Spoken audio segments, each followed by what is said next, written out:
Guys, അപ്പം നമ്മൾ ഇന്ന് വന്നിരിക്കുന്നത് ചാവക്കാട് ബീച്ച് ഫെസ്റ്റിവൽ കാണാനാണ് കേട്ടോ. അപ്പോൾ ഞാനും കുഞ്ഞു നീരനും കൂടി രാത്രി 9:30 ടൈമിലാണ് നമ്മളൊന്ന് പോയിട്ടുണ്ടായിരുന്നത്. അവിടെ എത്തിയപ്പോൾ തന്നെ ഏകദേശം പരിപാടികളൊക്കെ അവസാനിക്കാനായിട്ടുണ്ടായിരുന്നു.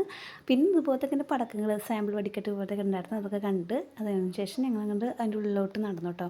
കുറേ സ്ട്രീറ്റ് ഫുഡുകളും കാര്യങ്ങളൊക്കെ ഉണ്ടായിട്ട് നല്ല രസമായിരുന്നു. പിന്നെ ഞങ്ങൾ ഐസ്ക്രീം മേടിച്ച് കഴിച്ചു. കുറച്ച് നീയുടെ വായി വെച്ചെടുക്കൊണ്ട് കുറച്ച് എൻ്റെ വായിൽ വെച്ചെടുത്തിട്ട് ഞങ്ങൾ ഐസ്ക്രീമൊക്കെ കഴിച്ച് പതിയെ നടന്നുകൊണ്ടിരിക്കുകയാണ് കേട്ടോ. അവിടെ നല്ല രസമുണ്ടായിരുന്നു. കുറേ ആൾക്കാരുണ്ടായിട്ടുണ്ടോ. ഞങ്ങൾ പോയപ്പോൾ ഏകദേശം പരിപാടികളൊക്കെ അവസാനിച്ച് കഴിഞ്ഞ സമയത്താണ് ഞങ്ങളങ്ങോട്ട് പോയിട്ടുണ്ടായിരുന്നത്.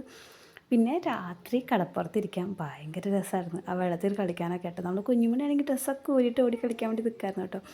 പിന്നെ ഞങ്ങളിതാ കുഞ്ഞുമണിക്ക് ഇതുപോലത്തെ ഒരു ബബിൾസ് ഉണ്ട്. എവിടെ പോയി കഴിഞ്ഞാൽ ഈ ഒരു സാധനത്തിനായിട്ട് വാശി പിടിക്കുന്ന ഒരേ ഒരു കുട്ടിയാണ് എൻ്റെ.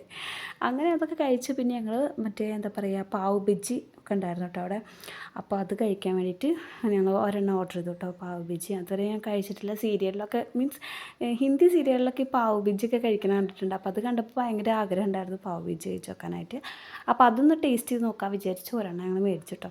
എനിക്ക് കഴിച്ചപ്പോൾ പ്രത്യേകിച്ചൊരു ടേസ്റ്റായിട്ട് എനിക്ക് തോന്നിയൊന്നുമില്ല കേട്ടോ. എനിക്ക് അത്ര ഇഷ്ടപ്പെട്ടൊന്നുമില്ല. പക്ഷെ നമ്മളിങ്ങനെ സിനിമയിലും ടി വിയിലൊക്കെ ഇങ്ങനെ കാണുമ്പോൾ ആ ഒരു പാവ് ബജ്ജി എന്നുള്ള മനസ്സിൽ കരുതിയിട്ട് ഓർഡർ ചെയ്യാണ്ടിരിക്കാൻ നല്ലത്. വല്ലാണ്ട് എക്സ്പെക്റ്റേഷനും കൊടുക്കുന്നു വേണ്ട കേട്ടോ.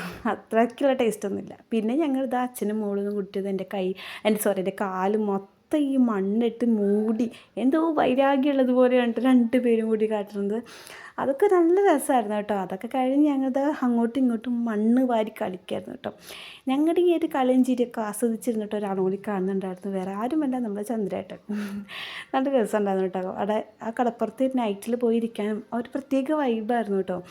അങ്ങനെ ഞങ്ങളിത് മണ്ണ് വാരിയിട്ട് അങ്ങോട്ടും ഇങ്ങോട്ടും എറിഞ്ഞ് കളിക്കായിരുന്നു കേട്ടോ. നൈറ്റിൽ നമ്മൾ വീട്ടിലേക്ക് എത്തിയിട്ട് കുളിക്കുമ്പോൾ തന്നെ നമ്മുടെ ഡ്രസ്സിൻ്റെ ഉള്ളിലൊക്കെ നിറച്ച് മണ്ണുകളായിരുന്നു കേട്ടോ. പക്ഷേ എന്നാലും നല്ല രസമുണ്ടായിരുന്നു. അടിപൊളിയായിരുന്നു. അടിപൊളി ഒരു വൈബായിരുന്നു കേട്ടോ. നമുക്ക് എല്ലാവർക്കും ഇഷ്ടപ്പെടുന്നൊരു എന്താ പറയുക, നൈറ്റിൽ കടപ്പുറത്ത് പോയിരിക്കുക, അതൊക്കെ ഒരു വേറെ വൈബ് തന്നെയായിരുന്നു കേട്ടോ. അത് കഴിഞ്ഞതിന് ശേഷം വീണ്ടും ഒരു ഐസ്ക്രീം മേടിച്ചു, കഴിച്ചു. പിന്നെ ഞങ്ങൾ മാങ്ങ ഉപ്പിലിട്ടതൊക്കെ ഉള്ള സ്ഥലത്തേക്ക് പോയി അവിടെ നിന്നൊരു ഓംലെറ്റ് മേടിച്ചു, അത് കഴിച്ചു കേട്ടോ. അതിനുശേഷം ഞങ്ങളിതാ പതിയെ വീട്ടിലേക്ക് നടന്നു പോവുകയാണ് കേട്ടോ. അപ്പോൾ ഇത്രയൊക്കെയുള്ള നമ്മുടെ വീഡിയോ. ഇഷ്ടപ്പെട്ടെങ്കിൽ ലൈക്ക് ചെയ്യുക, ഷെയർ ചെയ്യുക, സബ്സ്ക്രൈബ് ചെയ്യുക. ബൈ.